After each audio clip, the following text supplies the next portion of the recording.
Hello students, कैसे हैं आप।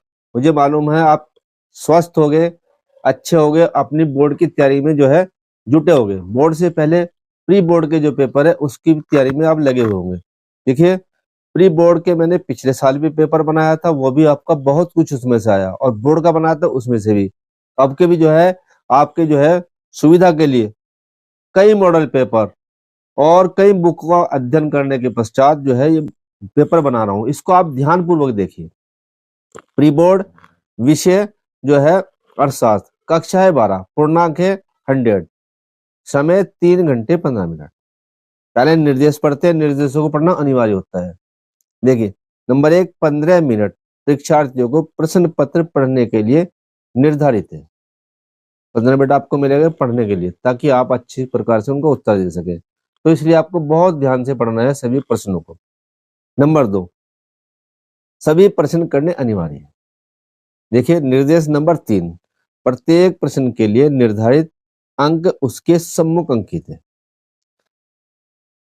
चौथा जो है निर्देश पढ़ते हैं, प्रश्न संख्या 1 से 10 बहुविकल्पीय है, जिनको केवल सही उत्तर अपने उत्तर पुस्तिका में लिखना है। यानी कि ऑब्जेक्टिव टाइप के है, वस्तुनिष्ठ।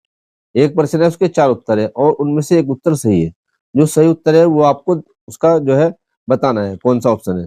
देखिए, निर्देश 5 पे चलते हैं, प्रश्न संख्या 11 से 18 अति लघु उत्तरीय प्रश्न है, जिनका उत्तर 50 शब्दों में लिखना है। मतलब लाइनों का हिसाब है, कितनी लाइन एक लाइन में जो है हिसाब से हम लिखते हैं। देखिए, निर्देश नंबर 6, प्रश्न संख्या 19 से 24 लघु उत्तरीय है, जिनका उत्तर 150 शब्दों में लिखना है। देखिए, निर्देश जो है अगला पढ़ते हैं, 7वां, प्रश्न संख्या 25 से 27 दीर्घ उत्तरीय प्रश्न है, जिनका उत्तर 300 शब्दों में लिखना है। अब देखिए, बहुविकल्पीय प्रश्न जो है मैं प्रश्न भी पढ़ूंगा और आपको उनके उत्तर भी बताऊंगा। आप ध्यानपूर्वक इनको देखिए। देखिए, पहला देखते हैं, निम्न में से कौन सी आर्थिक क्रिया है। देखिए, ए उपभोग, बी उत्पादन और सी विनिमय और डी है इनमें से सभी। तो हमारा राइट आंसर हो जाएगा इनमें से सभी। ये 1 नंबर का क्वेश्चन है। फिर अगला क्वेश्चन देखते हैं, निम्नलिखित चित्र में मांग वक्र लोच का मान होगा। देखिए, ये वक्र चित्र है और इसका जो है ऑप्शन नीचे दे रखे हैं। ए 1 के बराबर, बी 1 से कम, सी 1 से अधिक, डी 0। तो हमारा राइट आंसर हो जाएगा ए 1 के बराबर। अगला क्वेश्चन देखते हैं, नंबर 3, जब उत्पादन 0 होता है तो कुल लागत होती है। ए 0, बी स्थिर लागत के बराबर, सी परिवर्तित लागतों के बराबर और डी है सीमांत लागत के बराबर। तो हमारा राइट आंसर हो जाएगा बी स्थिर लागत के बराबर। अगला क्वेश्चन देखते हैं हम। देखिए, यह त्रिभुज डेल्टा अक्षर दर्शाता है, तो क्या दर्शाता है। ए वृद्धि, बी परिवर्तन, सी कमी और डी उन्नति। तो हमारा राइट आंसर हो जाएगा बी परिवर्तन। क्वेश्चन नंबर 5 की ओर बढ़ते हैं। उत्पादन की दृष्टि से दीर्घकाल वह अवधि है जिसमें ऑप्शन ए उत्पादन के केवल एक साधन को बढ़ाया जा सकता है, बी उत्पादन के केवल परिवर्तनीय साधन को बढ़ाया जा सकता है, और फिर सी है उपयुक्त में से कोई नहीं, डी जो है उत्पादन के परिवर्तनीय अपरिवर्तनीय सभी साधनों को बढ़ाया जा सकता है। तो हमारा राइट आंसर हो जाएगा सी उपयुक्त में से कोई नहीं। अगले क्वेश्चन की ओर देखते हैं। नंबर 6 पूर्ण प्रतियोगिता के अंतर्गत होता है क्या। ए ऑप्शन ए है ए आर बराबर एम आर और ए आर बड़ा है एम आर से। सी देखते हैं, ए आर छोटा है एम आर से। तो डी इनमें से कोई नहीं। तो राइट आंसर हो जाएगा हमारा ए आर बराबर एम आर। देखिए, क्वेश्चन नंबर 7 की ओर बढ़ते हैं। निम्नलिखित में से कौन सी समष्टि अर्थशास्त्र की विषय वस्तु है। तो ए जो है मांग का नियम, बी राष्ट्रीय आय, सी जो है प्रति फल के नियम, डी है लगान सिद्धांत। तो राइट आंसर हो जाएगा हमारा बी राष्ट्रीय आय। क्वेश्चन नंबर 8 की ओर बढ़ते हैं। शुद्ध घरेलू उत्पाद, देखिए एनडीपी बराबर क्या है वो बताना है। देखिए, ए जीडीपी माइनस मूल्य ह्रास और बी जीडीपी प्लस मूल्य ह्रास, जीएनपी माइनस मूल्य ह्रास, डी है जीएनपी प्लस मूल्य ह्रास। तो राइट आंसर हो जाएगा हमारा ए जीडीपी माइनस मूल्य ह्रास। क्वेश्चन नंबर 9 की ओर बढ़ते हैं। 1 रुपए के नोट पर किसके हस्ताक्षर होते हैं? देखिए, ए वित्त सचिव, बी केंद्रीय बैंक गवर्नर, सी केंद्रीय वित्त मंत्री और डी है राज्य वित्त मंत्री। तो राइट आंसर हो जाएगा हमारा ए वित्त सचिव। क्वेश्चन नंबर 10 की ओर बढ़ते हैं। भारत सरकार के वार्षिक बजट की अवधि होती है। देखिए, ए 1 जनवरी से 31 दिसंबर, बी 1 जुलाई से 30 जून और सी है 1 अप्रैल से 31 मार्च और डी है उपयुक्त में से कोई नहीं। तो राइट आंसर हो जाएगा सी 1 अप्रैल से 31 मार्च। देखिए, इस प्रकार से हमने बहुविकल्प पे जो है प्रश्न और उत्तर दोनों देखे। अब चलते हैं अति लघु उत्तरीय प्रश्न की ओर।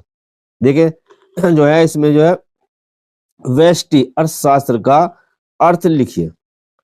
फिर है अगला क्वेश्चन, बजट लाइन एवं बजट सेट की व्याख्या कीजिए।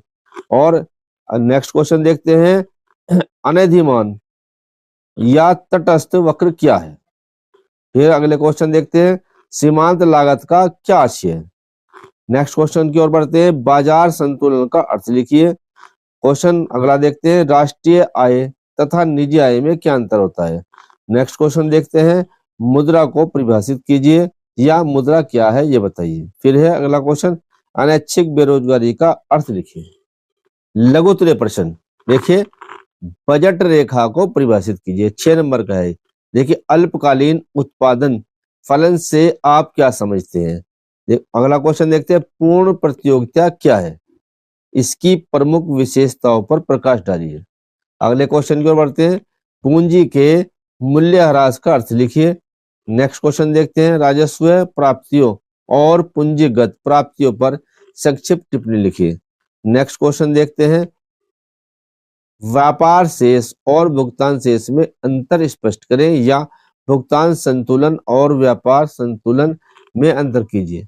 अब जो है दीर्घ उत्तरीय प्रश्न देखते हैं। क्वेश्चन नंबर 25 है, व्यष्टि अर्थशास्त्र से आप क्या समझते हैं? व्यष्टि अर्थशास्त्र के विषय क्षेत्र का वर्णन कीजिए अथवा मांग की कीमत लोच किसे कहते हैं? मांग की कीमत लोच को मापने की किसी एक विधि को समझाइए। देखिए, या तो ये वाला कीजिए या ये वाला कीजिए, दोनों के मार्क्स जो है 10 नंबर का है। फिर अगले क्वेश्चन की ओर बढ़ते हैं। क्वेश्चन नंबर 26, कुल लागत किसे कहते हैं? अल्पकालीन कुल स्थिर लागत तथा कुल परिवर्ती लागत की चित्र की सहायता से व्याख्या कीजिए। इसमें आपको चित्र भी बनाना है और इसकी व्याख्या करनी है। या फिर ये देखिए, राष्ट्रीय आय की गणना करने की किसी एक विधि की विवेचना कीजिए। या तो आप ऊपर वाला करेंगे या नीचे वाला करेंगे, दोनों में जो है कोई सा कर सकते हैं। अगला क्वेश्चन देखते हैं। क्वेश्चन नंबर 27, व्यापारिक बैंकों के कार्य लिखिए।